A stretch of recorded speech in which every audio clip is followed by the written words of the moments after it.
යාත්‍රා 3ක් මගින් රට තුළට මද්‍රව්‍ය තොගයක් ගෙනීමේ වෑයමක් පිළිබඳ තොරතුරු පොලිස් මද්‍රව්‍ය කාර්යාංශයේ අධ්‍යක්ෂ ජ්‍යෙෂ්ඨ පොලිස් අධිකාරී හේමල් ප්‍රශාන්ත මහතාට ලැබී තිබුණේ ඉකුත් සැප්තැම්බර් මුලදී. ඔයත් වහලට වශී වෙන්න. ෆිනිෂිං වහලක් නම් කලරක් තමයි.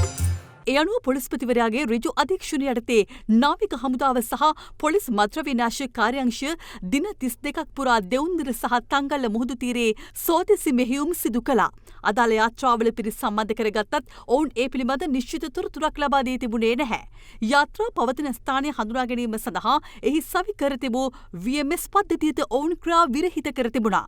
මෙහෙයුම් සඳහා ශ්‍රී ලංකා ගුවන් හමුදාවේ සහාය ලබා ගැනුණද අදාළ යාත්‍රා 3 පිළිබඳ තොරතුරක් ලැබී තිබුණේ නැහැ. එවන් පසුබිමක මද්‍රව්‍ය අඩංගු බවට සැකකරන පාර්සල් 50කට අධික සංඛ්‍යාවක් දකුණු වෙරළට ඔබ්බෙන්නු මුහුදේ පාවෙමින් තිබේදී නාවික හමුදාව විසින් අද සොයාගනු ලැබුවා. නාවික හමුදා මාධ්‍ය ප්‍රකාශක කමාන්ඩර් බුද්ධික සම්පත් මහතා පැවසුවේ හෙරොයින් සහ අයිස් මද්‍රව්‍ය එහි අඩංගු බවට සැකකරන බවයි. අදාළ මද්‍රව්‍ය තොගය උණකුරුවේ ශාන්ත නැමැති මද්‍රව්‍ය ජාවාරම්කරුගේ බවට සැකකරනවා. නාවික හමුදාව සඳහන් කළේ එම මද්‍රව්‍ය තොගය මේ වන විට තංගල්ල දීවර වරාය වෙත රැගෙන එමින් පවතින බවයි. අද දෙරන YouTube නාලිකාව YouTube අද දෙරන දැන්ම සබස්ක්‍රයිබ් කරන්න.